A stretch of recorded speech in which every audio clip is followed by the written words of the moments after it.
You sit alone, the glow of the screen painting the room in a color that doesn't exist in daylight.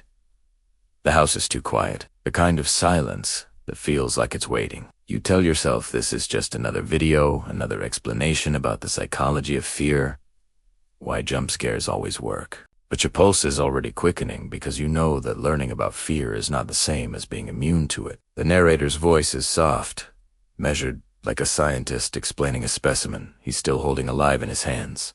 He talks about how the amygdala reacts before the mind understands, how that flash of motion in the corner of your eye makes you jerk your head before you even know why. As he speaks, you begin to notice things: the hum of the refrigerator that wasn't there a moment ago, the faint creak of wood under the floorboards, the way your reflection in the darkened windows seems a half-second slower than your movements. You remind yourself, this is education, but the lesson feels like it's staring back. He says that fear depends on rhythm, on tension and release, on silence that stretches until it hurts. You begin to hear that rhythm everywhere. The slow inhale and exhale of your own breath, the ticking of the wall clock that suddenly sounds too loud. Each tick feels like a countdown, though to what you can't say. You think about the psychology of fear, how the mind searches for patterns, how it fills emptiness with imagined threats. Yet there's something too specific about the way the air seems to move, as though another set of lungs is quietly learning to breathe beside yours.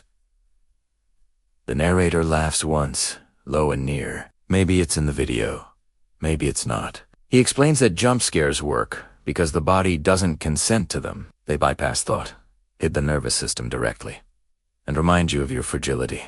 You start to wonder if the fragility he means is physical or something deeper, something that can't be patched or reasoned away. The screen flickers, and for an instant you see yourself from behind, then the image is gone. The voice continues, smoother now, almost hypnotic. It says that the most terrifying things are the ones you summon yourself, the shadow that waits for permission to exist. You realize the video has been playing far longer than its timestamp suggests. Outside the window, there's no sign of dawn, only the reflection of the room, except that the reflection shows the chair behind you occupied. You blink, and it's empty, but the heartbeat in your throat won't settle.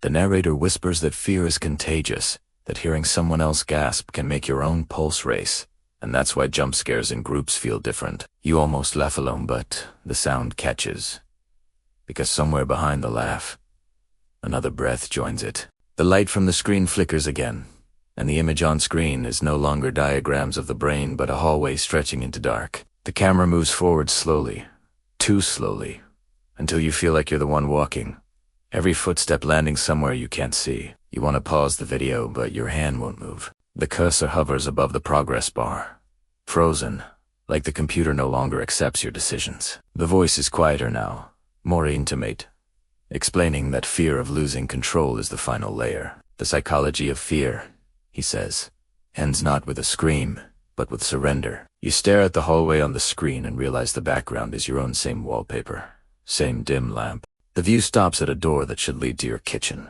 You hear the door in the real room begin to open, the soft drag of wood over tile. The video doesn't react. The sound comes from behind you. You tell yourself that it is a coincidence, that this is just how horror works. Suggestion, anticipation, climax, but there's no music cue, no cinematic release. The quiet turning of a knob, the sigh of hinges, the sense that something has stepped through a frame that should have kept it contained. The voice, almost tender now, says that jump scares work because we secretly want them to. We invite the dark to knock, just to prove we're brave enough to answer. You realize the screen has gone black, but the voice hasn't stopped. It's somewhere in the room, speaking behind you, describing in detail how your breathing stutters when you try not to show fear. It tells you that fear has memory, that once it knows your rhythm, it can find you again in any silence. You don't turn around. You don't need to. You understand now that the lesson was never about movies or games. It was a summoning. The psychology of fear isn't theory, it's demonstration. The jump scare doesn't need to explode in your face. Sometimes it only needs to wait until you realize you've become part of it. You close your eyes, hoping darkness inside them is thicker than the one outside. And if you still hear the whisper when the video ends, if you catch a reflection moving just a little late, that's how you know the experiment worked. Fear has your signature now. It will recognize you anywhere. If you want to see what it looks like when it follows someone else instead. If you need to know whether anyone ever escapes the echo that answers their name in the dark, there's another story waiting. Click if you dare for the continuation. The next descent. The one that doesn't stop when the screen goes black.